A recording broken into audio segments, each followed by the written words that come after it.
welcome to the OG Pod, Wosny edition. Before we get into any of our stuff today, I'm a little disappointed in both of you guys, if I'm being honest. You're very in tune with culture and pop culture and what's trending and what's good with everything. And you guys don't watch Love is Blind. Yeah. Waz doesn't even know what it is. I mean, I know it's a reality show. Yeah. So, Waz, this is the concept behind Love is Blind. And admittedly, last season I didn't watch last season. We're on season 6. I watched the first season's great. Is it continuous, the story, or like no? It's brand new seasons every time. So having watched 5 seasons of this does not give you any advantage. No, not at all. Well, I mean, you can kind of so predict what's going to happen. You can kind of predict what's good and what's not good with it. So but before you get into it, I just want to point out. No, you know what? Do it. Explain your Love is Blind, and then I'll hold on. Okay. And another thing is this. It's better than what's the one where you're not allowed to make out with the chicks or touch a tit or do any of that, or else you get penalized. It's like they put a bunch of hot people. Virgin. Too hot to handle. I've never seen that. I watched that on Netflix. Yeah, it's like every time one of the people in the house touch each other or screw or kiss, you lose money from the group pot. Yeah, I'm willing to go. I watched that. I went in with no money. I'm willing to go out with no money if that's what it takes. That's not a concern for me. That is That's the last reality love show thing that I watched. So Love is Blind is you have a group of guys sequestered in a building in a common area. You have a group of women sequestered in a common area. And I think it's anywhere from like 5 to 10 days. I'm not quite sure how long it goes, but they have these dates with women in these pods, except they never get to see what the other person looks like. They just talk and they connect and they find out interest and whatever. Right. And then the only way you can get to meet a person, you have to propose and they have to accept. And I mean, propose marriage. and then if you you can agree, right? It's a very unserious show. You can agree. And then if you agree, that's the reveal. You're on one side of this walkway, they're on the other. The doors go up. They see what the person looks like for the first time. You're not supposed to tell them what you look like, although some people have tried to fudge some things. And there's a woman who very much does not look like Megan Fox, who told the guy she looks like Megan Fox, or she's been told that she looks like Megan Fox. That went semi-viral on Twitter. Yes. I seen a bunch of people being like, yes. I was like, why are people talking about Megan Fox? Spoiler alert, they get engaged. He proposes to her. She's choosing between 2 different guys. She chooses this guy, and the reaction when he sees her is amazing. Like, they embrace, they run to each other. She does what she called a T-Rex run, where she ambles up, basically whenever you see this giant T-Rex costume, she runs like that. And so she runs up to him like that. I saw Moshe Kesher, comedian, said that she looks more like Khloe Kardashian season 1 than she does Megan Fox, which I think is kind of accurate. She also looks like Joe from Family Guy with a lot of makeup on. She does look like Joe from Family Guy. And so when they embrace, he looks to the camera like it's The Office at one point. Like, he just you can see a glance at the camera, but he goes through it. So you're supposed to so then you go on this vacation. You meet and then you go on a vacation. I think they went to the DR or something, and they're there for a few days. And then I think all these people are from Charlotte in this season. So then they go to Charlotte and they got to figure out, who are we moving in with? Am I moving into your place? You moved into my place? But here's the thing. So you don't know what you've passed on, except all the couples that end up getting engaged do go to the same resort and they do meet up at various points. And so people are like, oh my God, that's what she looked like. Or, oh, that's what he looked like. I'm glad I didn't do that. But the thing that they've started doing is they're bringing the people who didn't get picked, but were heavily involved in the courting process back into it. So the guy who ends up with Megan Fox, the girl he decided not to go for is a smoke show. I mean, she might be the hottest person they've ever had on there. And she's getting into the mix because she's made friends with other girls, and all these people are commingling now and everything. And so now she's 28 with a 10-year-old. She will not shut up about her daughter, but whatever, she's hot. And so here's the thing, though, Waz. Here's the thing: is things have been revealed that like one guy went and met up, like he found one of the girls he passed on on Instagram and met up and shared his location with his new fiance, but wasn't where he said he was all night. Oh my God. It was out till like 6 a.m. This guy also, by the way, was in a relationship when this shit started. He has a fiance and a kid. This other dude who didn't get picked by Megan Fox, in a relationship, been exposed by his girlfriend. It's like, no, this dude's in a fucking relationship when he started the show. Yo. So these guys are like, oh, I'm looking for love. I'm tired of all the like. They had it. They were in relationships. Like, there's so much scandal going on. There are other accusations that one guy is actually gay and went on there to like prove that he wasn't.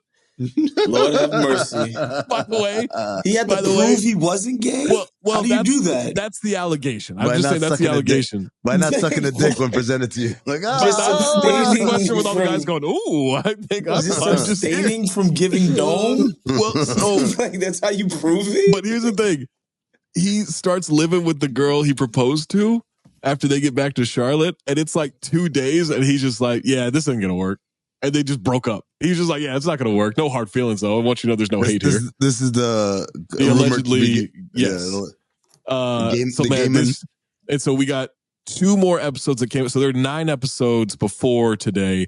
2 new episodes came out today. There's another episode next week and then the reunion after that. But yeah, this all leads to like, they have to figure out, are they actually going to get married in this short amount of time? Because you get like, it's like 4 weeks from proposal to... like these staged weddings. How do they enforce it? Yeah. I don't know. I don't know. I guess the shame of... So Zach, so this is the part where I reveal that, yes, I've never watched even a second. I've seen like the picture of the girl, or like, yo, you look like Joe from Family Guy, whatever. But I've never seen a second of Love is Blind.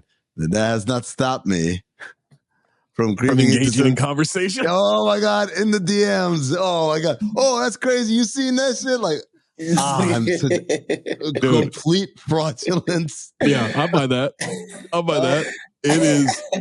It's so good though, man. It's swept the nation. I don't even know what I'm doing. I don't even know what I'm looking at in meme form on Instagram, but on Twitter, whenever people are saying a name and be like, oh my God, Gloria is just I just know they're talking about this show. Absolutely. Whenever it's just like obviously not some celebrity or whatever, and it's just a random name and just like, I can't believe y'all. I know they're talking about the show. If you're seeing the name Chelsea, about the show. Jimmy, Jeremy spelled Jeramey. If you're seeing Trevor, if you're seeing Jessica, Jeremy Laura, Grant, I don't think so. The allegedly gay one was Kenneth. Jeremy was the one who has a fiance and a child, and went off to that girl, that girl till 6 a.m.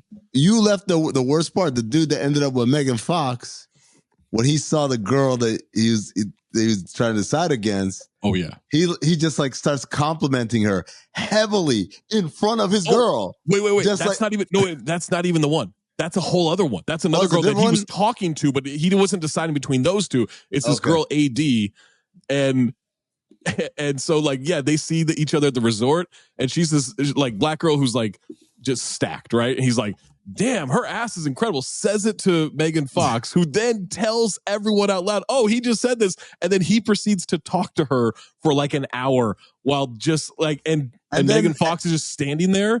And then pulls the ultimate switcheroo, right? He tries.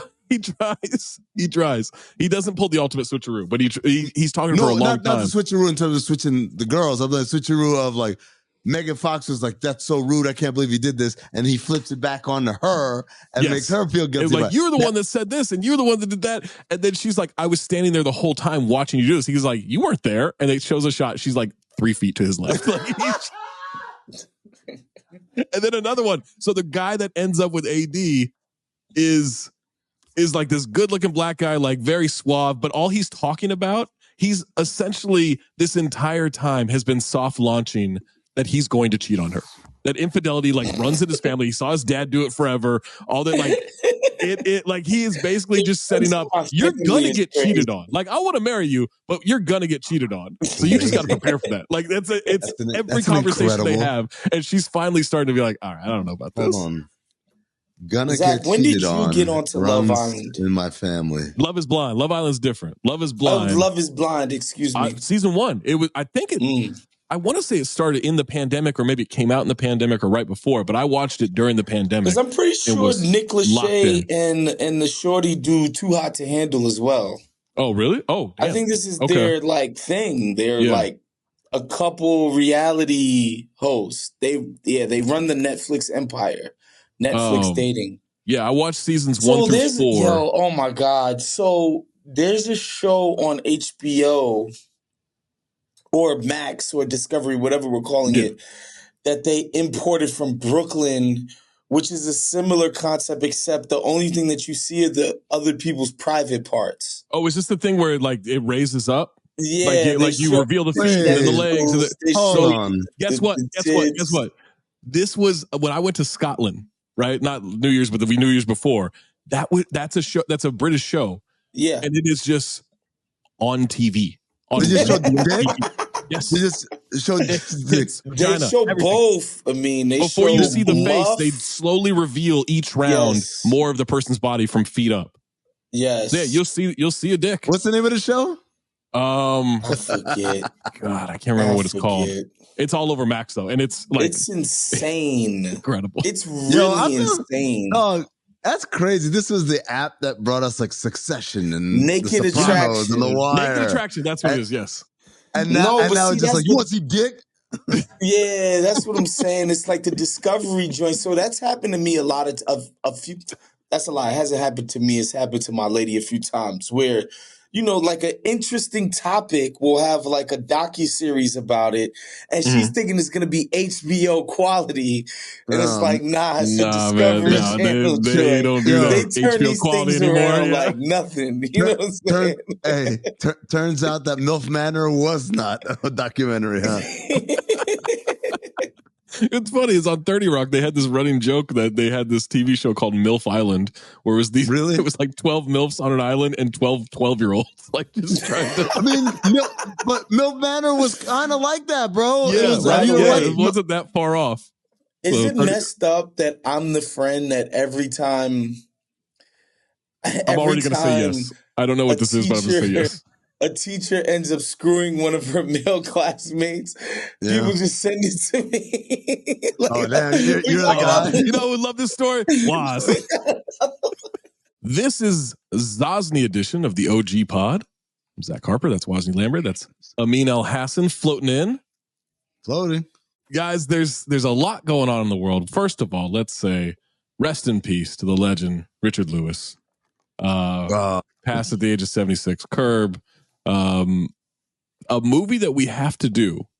Comedian JB Ball has said like that. I can't remember what it's called. Like sudden death. It's like sudden death. Yeah, something like that. Yeah. But yeah, we'll have to do that movie pretty soon.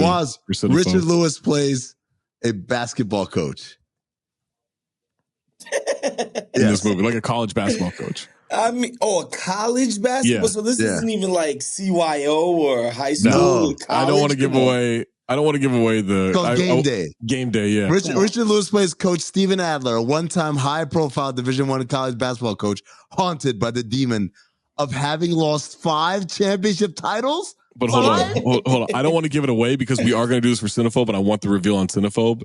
It's going to be maybe the greatest ending we've ever had. I've never watched it, so I don't know. JB told me about it. I haven't seen it, but JB told me about it, and you were unprepared for it. Even knowing what it is and having not seen it yet, unprepared for it. But yeah, so RIP to Richard Lewis. We are in allegedly the last season of Curb, but you never know. But he did appear recently. Sex, drugs, and basketball is the log line. Mm-hmm. Yeah. Respect. What is that hair?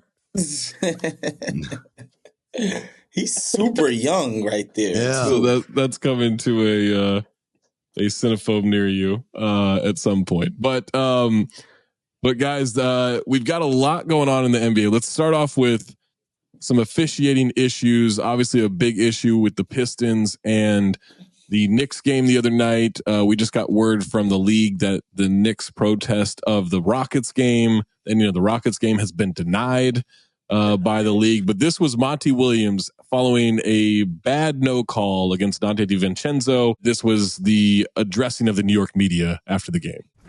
Where's the New York media now? That tough guy talk. The absolute worst call of the season. No call. And enough's enough. We've done it the right way. We've called the league. We've sent in clips. We're sick of hearing the same stuff over and over again. We had a chance to win the game, and the guy dove into Asar's legs, and there was a no call. That's an abomination. You cannot miss that in an NBA game, period. And I'm tired of talking about it. I'm tired of our guys asking me, what more can we do, coach? That situation is exhibit A to what we've been dealing with all season long, and enough's enough. You cannot dive into a guy's legs in a big-time game like that and there be a no call. It's ridiculous, and we're tired of it. We just want a fair game called, period. And I got nothing else to say. We want a fair game, and that was not fair. I'm done. No follow-up questions is messed up. Come on. Well, where's the New York media, though? Oh, maybe he was going to look more. Yeah, that's I guess Were that's fair. they in New York? Yeah. Yes, this is at the Garden in New York. It would be funny if it wasn't like if they were in Detroit and he was just like, "Where's the New York media?" They're in Cleveland, like Newsday. What the fuck, man? You guys used to be here all the time. Like, what the hell? It was a horrible missed call. I also think the Pistons were going to lose that game no matter what. The fuck is Mark Berman? DOTP.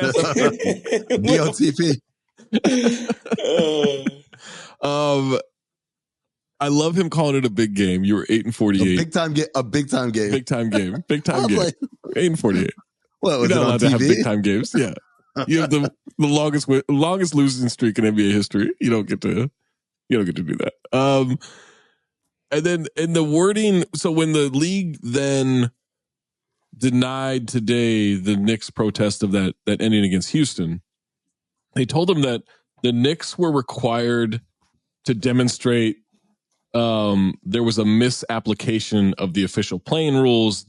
We have deemed that it was just an error in judgment, which I think is a very funny but dissatisfying way of phrasing it, but that's how it is, right? Like, sorry, we didn't mess up the rules. We just fucked up. Yeah. We were just wrong. There is a difference, right? Like, if I don't understand the rule, that's one thing versus I understand the rule, I just called it wrong. I just got it wrong, yeah. Right? Yeah. It's not like I said, he took 5 steps. It's like, no, that's legal. You can take 5 steps. There's in that and saying, I didn't see you take 5 steps. Yeah. I counted 2. Like because the last protest that got approved was because they fouled Shaq out of a game. Yes, when he only had 5 fouls, right? So that's a misapplication of the rules. Yes, not like we messed up that 6th foul. Yeah, exactly. It's not like they called a foul like he didn't even touch him. Yeah, and that shouldn't have. It wasn't a judgment call. It was you said I had 6 and I really had 5. I feel like they use that wording just as a preemptive, by the way, this protest, Detroit, not going to get approved. Hey, motherfucker. We're just going to copy and paste. It's like, but I'll never forget this. My college roommate, who, by the way, was Haitian. He was Haitian straight from Haiti. Name was Carl Claremont. Carl said, a long time ago, he said, shitty shit happens to shitty teams. And I said, what do you mean? And he said, it's like, sometimes it's like, yes, you got fucked over. And sometimes you're just fucking bad, right? Mm-hmm. And so what happens is when you're bad, you are more likely to get fucked over because half the time people are just going to chalk it up to you being bad anyway. Mm-hmm. And so was that a bad no call? Yeah, sure it was. But it's also like, hey, Monty, how about not being so bad? and maybe get the benefit of the doubt in those situations. Yeah, I Just this idea that people are out to get the Pistons, or not out to get them, but they're ignoring.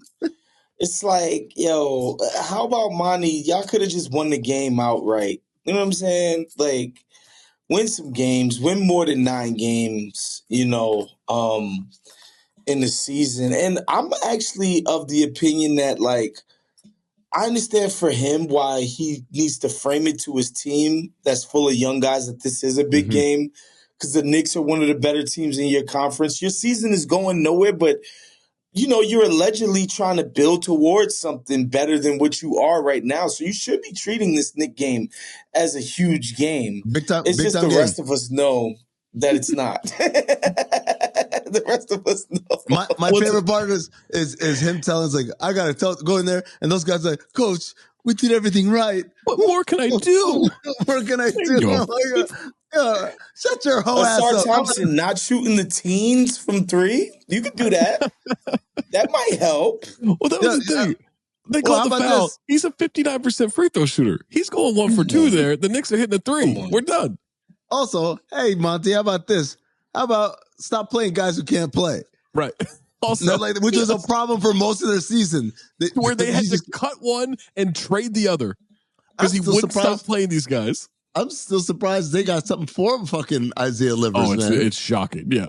I mean, like that, even whatever it was, I don't even know what they got for him, but just the idea that someone was like, I'll take Isaiah Livers. Yeah. They had to attach 2 second-round picks and another young dude to get rid of Bagley, who they paid, by the way, just so they wouldn't have to pay him. Like you already knew. You got him. And like, oh shit, yeah, he can't play. Like they doubled down for no reason. Like, damn, this dude can't play. I don't know. Just give him $35 million over 3 years. Plot That's fine. twist, plot twist. He's now starting for the Wizards.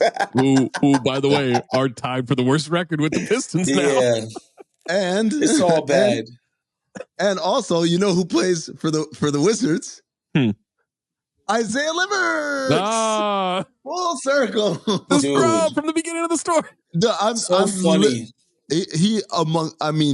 There are a lot of players in the NBA that I think get playing time. I'm like, you're punching above your weight. But watching him play, I'm always like, what does he do? Why is he here? He shot a little bit one season, like a little bit.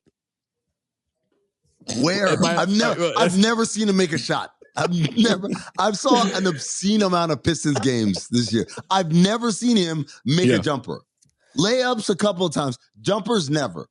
And so I'm looking.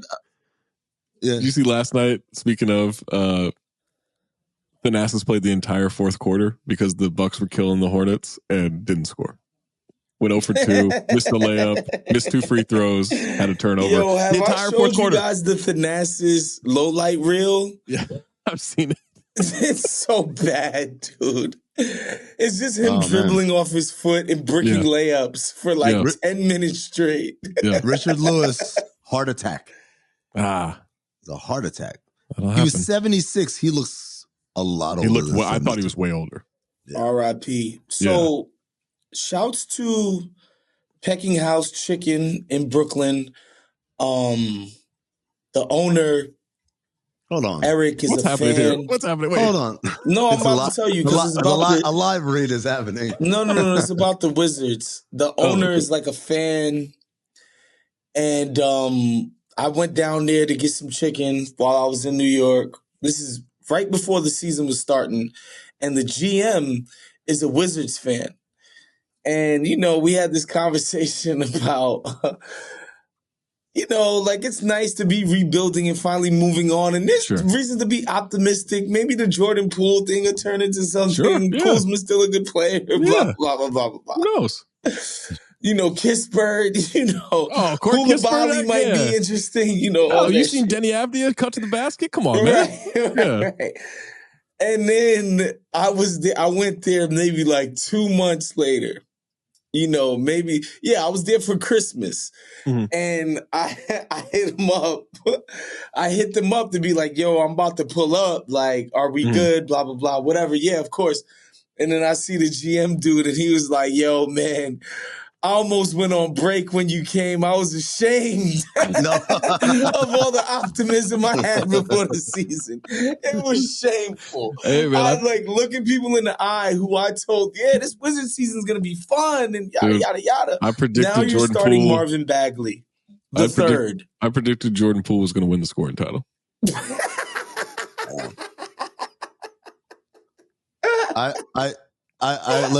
Let me put my shame on the line too. Yeah, I predicted the Pistons would be knocking on the play-in door. So this is it. This is the year they take the leap. Cade's healthy. Oh shit, Jesus! I think everybody thought the Pistons were going to be kind of good though, like at least decent. I didn't. I said knocking on the play-in door. I didn't think that they would be. But then even Monty now, he's still doing the Jalen Duren and beef stew starting. Like, guy just hates shooting and spacing. He just hates it. He's trying to get fired. I think he hates basketball. I think he's just done. He's like, I get fired. I get $70 million. Still get $70 million. Nuts. That's a lot of offering plates. So much money, dude. A lot of money. I mean, you didn't see this Damian Lillard thing? No. He's bored in Milwaukee. I mean, quote, on what he does: practice, go home, watch boxing, play video games. Man, I type in fight hype on YouTube 100 times to be praying for something new to be on there. Seriously, I don't have much of a life. That's what comes with making a big boy decision. Hey, man, at least he acknowledged that he forced his way out of Portland. Sure. At least there's an acknowledgement there because he goes before that. He's talking about like my mom was there, my brother's there, my cousins is there, like my whole family is like right in the vicinity. I come out the locker room, like my family is there to greet me. Oftentimes I leave the practice facility, just go to my mom's crib and just hang out. Like I'm a real big family guy and I love family. And then he talks about Milwaukee. He does absolute nothing, but then he acknowledges like, I'm the reason why I'm in Milwaukee right now. Yeah. Although they did execute a spite trade, he's the reason that he's in Milwaukee right now. Mm-hmm. Jovic looking frisky, by the way. Jovic looking pretty frisky recently, guys. Tyler Hero's healthy again. It's hard because was Jaime Jaquez part of the trade package? No, he refused. No, they refused, didn't they? I thought that was they Miami was willing to give Jaime too at some point. That's crazy. Then that's how they knew. That's how they found out. Like, there's nothing we can say or do. They're gonna say no to everything. Yeah, because then they just stopped. They stopped responding. They wouldn't even pick up the phone. Been there plenty of times. No matter what you're offering, it's like, you know what? I think I'm just gonna let this one go to voicemail. Yeah, like a bad Tinder date. You know what this? I mean, even though he's from Indiana, there was a whole bring Gordon home and getting him back to the prairie. Even though he's not from the prairie. You know where Tyler Hero's from? He's from Wisconsin, isn't he? He's from the Milwaukee. Sure he should. Bring him home. Bring him home. That's what I say. I see where this is going. This is Dame is gonna eventually, like, everybody's gonna realize, like, the Doc, Dame, Giannis thing is not a thing. Let's send Dame there and bring Tyler home. Mm-hmm. Yeah. Mm-hmm. I can't imagine Milwaukee wanting to trade him to Miami. Why not? Yeah. They don't have. Dame's not getting to Miami. But he should. Yeah, he should. He would be title favorites right now. Plot twist. Does Miami even want him at this point? Not that their shit is going great, but it's like because they're like, we got Terry Rozier. No, I mean just because like if you put the numbers side by side, they're actually pretty comparable. I don't know if you know. No, the idea that like there's two things about Dame that give you concern, right? Number one is the concept of a player who's been in the same place for so long. Mm-hmm. There's all types of comforts that are built in that, like, when you move, the shock of moving somewhere else removes a lot of that comfort and routine and familiarity, right? So can he ever get it back now, not being out in the wild? That's number one. But number two is, and I feel like we don't acknowledge this enough, The dude went through a massive life change that has nothing to do with being traded. His divorce. And like, it's an ugly divorce. It's not just like, we went, it's not your typical athlete divorce. So like with that, the nature of that breakup, his kid's not living with him. Right. And I don't have the familiarity or the comfort. And by the way, wherever you end up, whether it was Milwaukee or Miami, ain't nobody here about to be patient with you, bro. Like this was a move seen to be like an aggressive last piece move. So I wonder at this age with all that stuff going on, can he ever be what he once was? Yes, I think so, because I think once he adjusts to whatever this new chapter is in his life, then it all comes rushing back. Like maybe not, he'll be back to the way he was and it'll be the next 5-6 years. You get a couple of years out of that. I think he'll come back to figuring out what that means for him. It also might just be, it doesn't, even though they're winning, it doesn't sound like it's been great in Milwaukee. I mean, we can't discount the disaster that it was to start, where they had an LA Fitness coach up there trying to coach a team to the finals. Wow. Don't do that to Budenholzer. Come on, man. That's So I think it's hard to underestimate that. And reports out of Milwaukee is that people seem to be happy with the Doc change. It's just, as much as people ridicule Doc, he's an actual professional NBA coach. He's professionalized that outfit. Like, it's a real coaching situation again, and not some, amateur hour. Mm-hmm. And he's good out of timeouts and like good with a clipboard and all that shit.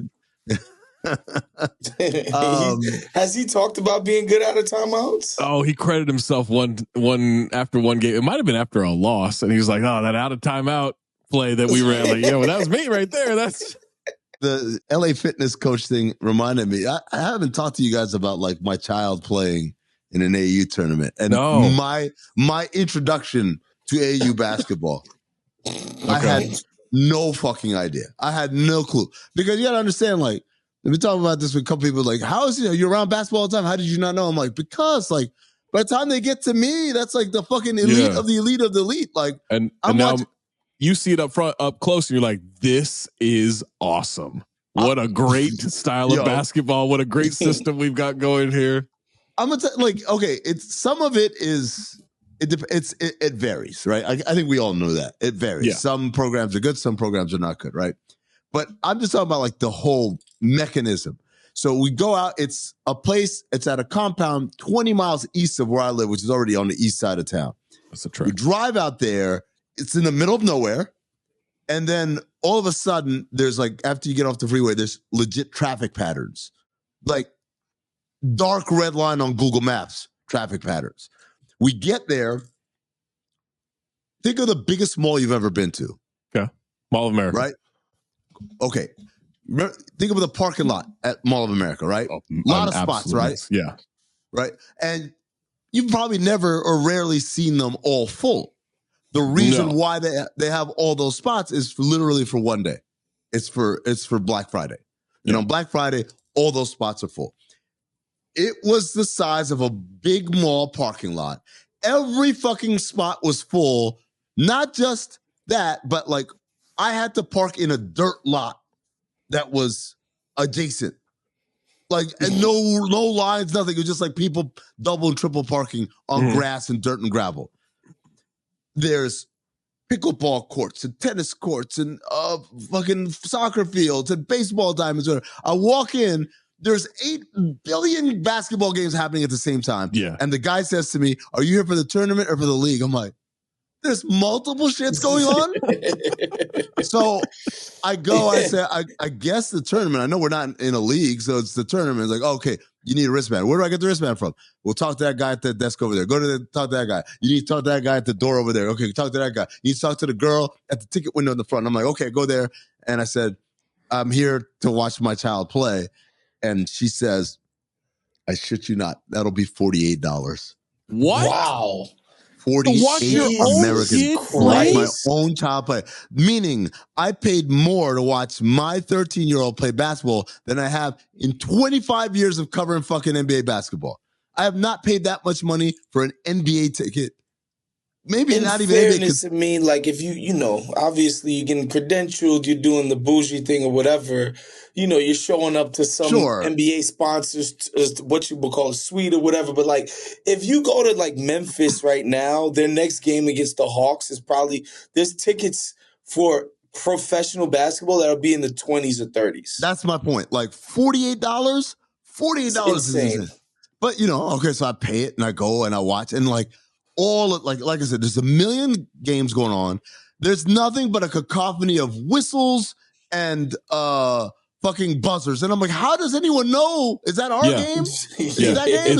It's absolute chaos. It's absolute chaos. Yeah. Everyone's yelling. It took one moment of me trying to tell my kids something. I was like, there's no chance. There's no chance my voice will cut through all this. So then the other thing I realized was, up at this point, I'm like, man, I think I'm the crazy dad. Am I the crazy dad? I'm turning into the crazy dad, like working with my kid, whatever. And then I saw what the real crazy parents are doing. Oh. When I tell you this motherfucker was on the sideline coaching, like if I just had a one shot, a solo cam on him, you're like, oh, this is just coaching his ass off. And then when you pull back, you realize, oh no, the bench is on the other side over there. He's on the family bleacher side. But I'm talking about pacing up the sideline, clapping like getting in the ref's ear, like, come on, move. Like bro, hey, they can't hear you, B. Shut the fuck up and sit down, man. And it's just like, and then all these parents yelling the wrong thing to their kids. Like, just the absolute worst advice ever. You have to pay $48 every time to watch your kid play? It's for the weekend, so it's like the 2 days. I mean, still, whatever. Yeah, that's still crazy. I'm sorry. Weekend?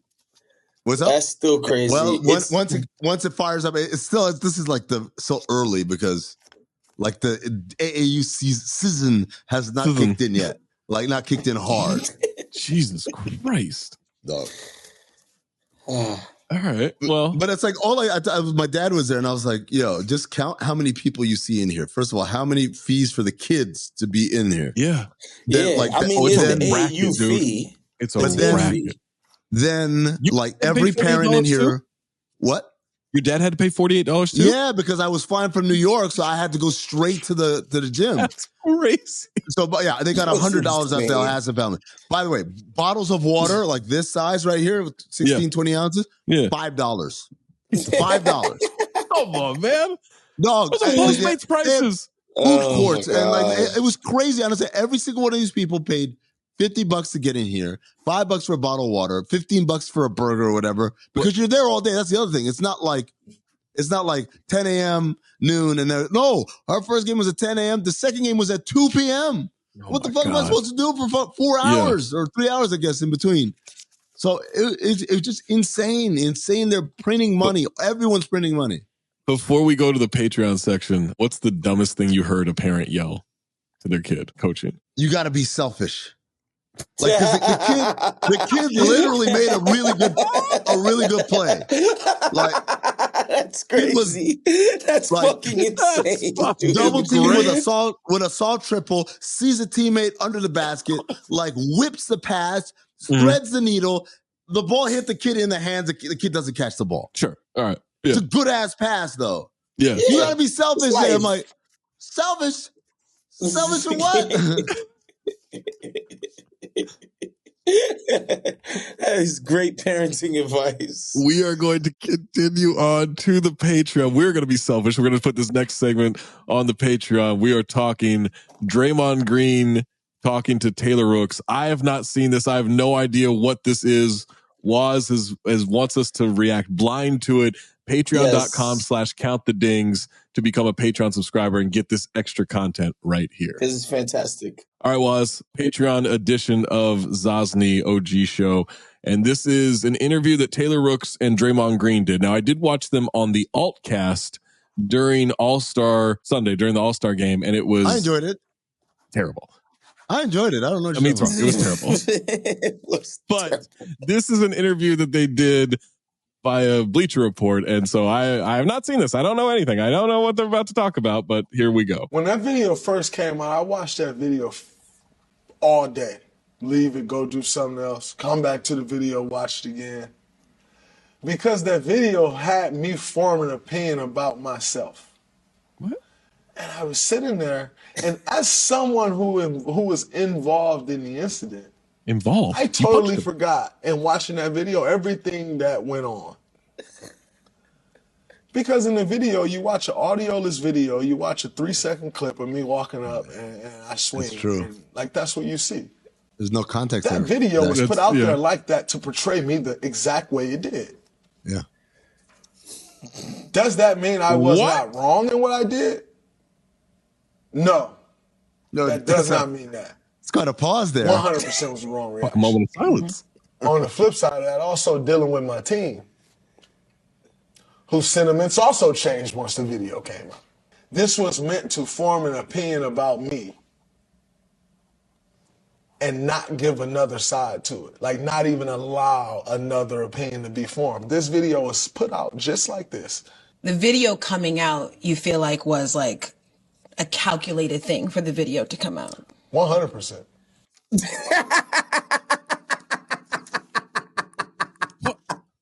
What? So, if you're paying attention at home, folks, what Draymond is inferring there is that the fact of the video coming out at all with no sound is essentially on par with him punching Jordan Poole in the face, damn near fracturing his jaw, and cooking him. Cooking his career. His own teammate. Cooking his career. His career, like he's fucking cooked. Kid hasn't been the same since. But if you were to listen to Draymond Green, essentially, it's terrible that what happened to Jordan Poole and what he did. But very close second in terribleness of that is that the video came out to smear Draymond Green's good sterling reputation, because Draymond had a sterling reputation, guys, as it involves self-control and violence and all of that. He just had a great reputation before this video. So it was done to besmirch the guy, Zach. He signed a $100 million deal after this video, right? Should have been more. More for that damn video. What do we think it cost him? I thought all he did was give Jordan Poole an extra 20. Glass half empty. You think Jordan Poole got his 20? Got the 20 that Draymond was supposed to get? Yeah, you got to be selfish for sure. You know, it's funny. I can't remember what incident it was. I think it was Draymond versus Nurkic too, where I'm watching it happen, and I was like, you know what, man? I hope he never changes, man. He won't. Like the fact not like that, but like the fact that people are like, he hasn't learned a thing. I'm like, I'm glad. Oh, it's way more entertaining that way. This is way more fun, man. It's way more fun to watch. I don't want to see Kumbaya Draymond ever. You know, it's like watching a tightrope artist walk with no safety net. Like, shit. Like, he's really doing this. He's walking between the Twin Towers. The Walendas, what are they called? Like, yo, he's getting a unicycle out. Oh shit, he's getting a unicycle out. Like, I love this on his head. I love this, man. He just wants to say so badly, like, I didn't do anything wrong. I don't even know why we're still doing this and why I have to even pretend. I get it what he's saying. He's saying you should have heard what that motherfucker said. Yeah. If you heard what he said, you do the same thing, is basically what he's saying. Backpack, right? Like we found out. According to Pablo Torre. Yeah. What did he say? He said you just an expensive backpack for 30. Oh. And a choice of backpack as the accessory. Yeah, not a hat. Because Draymond shoots like he has a backpack on. Yeah. I mean, none of that's wrong. You know? It's really great shit talk. It's amazing shit talk. But also, you're like, once you say some shit like that, did you guys watch Richard Jefferson and Kenyon Martin? Yes, Richard Jefferson had to get into a fight with Kenyon Martin. Yeah. No, They said they were holding Kenyon back because in any NBA locker room fight, they always hold back the biggest, strongest guy, which is the worst thing. Because then the other guy he just gets to talk shit. Yeah. I know, gets a pot shot in. And he said, yeah. Because Richard said the last blow he threw was right when they had him hemmed up. They caught him in the lip.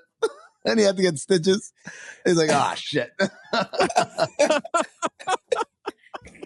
Oh man, but it's real though. It's like you gotta if you talk shit. Gilbert was talking about this too. It's like if you're a talker, you got to be willing to fight, or be ready to get the fuck out of there. Like be ready to run. Yeah, one or two. You can't just think nothing's gonna happen. We've seen the life get literally knocked out of the career of Jordan Poole. I mean, thankfully those checks still cash, but in the fucking in the Avengers, when goddamn the Sorcerer Supreme fucking hits, and then like Bruce Banner shit comes out of the Hulk or whatever. Yeah. It was like that. Like this career came out of his body. Yeah. Yo, do y'all think Jordan Poole would still be fucked up if the video didn't come out? Yeah, I do. To an extent, not to this extent. Well, okay, so we gotta start at was Jordan Poole ever good? I was team this motherfucker sucks. Like he's a nut. I never liked his game. He's good, but I thought he was better than what he's shown, bro. No, I definitely didn't think it was this. I thought he was like heading towards being Denver J.R. Smith, right? Talented, but doesn't really like Kenny Smith. Kenny Smith, not a fraction. Kenny Smith had this quote about J.R. Smith when he was in Denver, saying he's always playing for the highlight rather than making the right play. Right. Sure. And that's how I viewed Jordan Poole. It was like, he's just looking to make highlights and mixtapes, right? Not even that. Marshawn Brooks. He was Marshawn Brooks on a good team. He was Marshawn Brooks on a good team. Legend? Providence, right? Yeah. Marshawn Brooks was a bucket. Oh, he's still a bucket, man. Go check out China or wherever the hell he's playing now. Now my nose emoji behind that. He's different. He's different, Loss. He's him. He's him. Yeah. God, I hate that. Oh, I hate that so much. Yeah. Oh man, Zach, at All-Star Weekend, I forgot your boys were there. Which boys? What if I told you that Marshawn Brooks had that dog in him? He's him. God, those guys. He was like right in front of me and Juju. The worst content. Like, I get it. They're successful, whatever. It's fine. That laughs on me, but like, God, I don't understand that. It's not a thing anymore, or at least I don't see them anymore. I don't know. It's not in my algorithm anymore, but it was heavy for like a year. Got the dog in him. So stupid. Hey, speaking of that dog in him, there's this quote from Rudy Gobert, real quick. The worst quote in the league. So it goes against Victor Wembanyama for the second time last night, and says, this is from John Krasinski, not of The Office, but of The Athletic. Rudy Gobert says he enjoys going against Wembanyama because he can see what it feels like to be towered over for once. Quote, in a way, it's fun because I realize sometimes what guys have to go through when they go against me. End quote. Now, to be fair, there were a couple of times last night where Rudy Gobert, put a shoulder into him, put a drop step in, and dunked on Wemby, right? Got him out of there. He's too frail, whatever. Like he had a good game. He played well. No one's ever felt like that with you, Rudy. Not once. Yes, you're tall and you're good. You're good, right? Like he's a good NBA player. But no one's ever been like, man, he's so imposing on me. Yo, it's so tough to deal with his size and length. Your own teammate was like, I actually have way more problems finishing around the rim with Porzingis on the floor than Rudy. Like Ant said that in a press conference. That's his teammate. Yo, listen, Rudy has been a really good defensive player, great at times defensive player. Yeah. NBA players not looking at him like, oh my God, how do I climb that wall? Because every NBA player looks at him and they're like, how the fuck did he get $200 million? Like that's what everyone says. He is the most universally disrespectful. Oh, this is. He has webbed hands.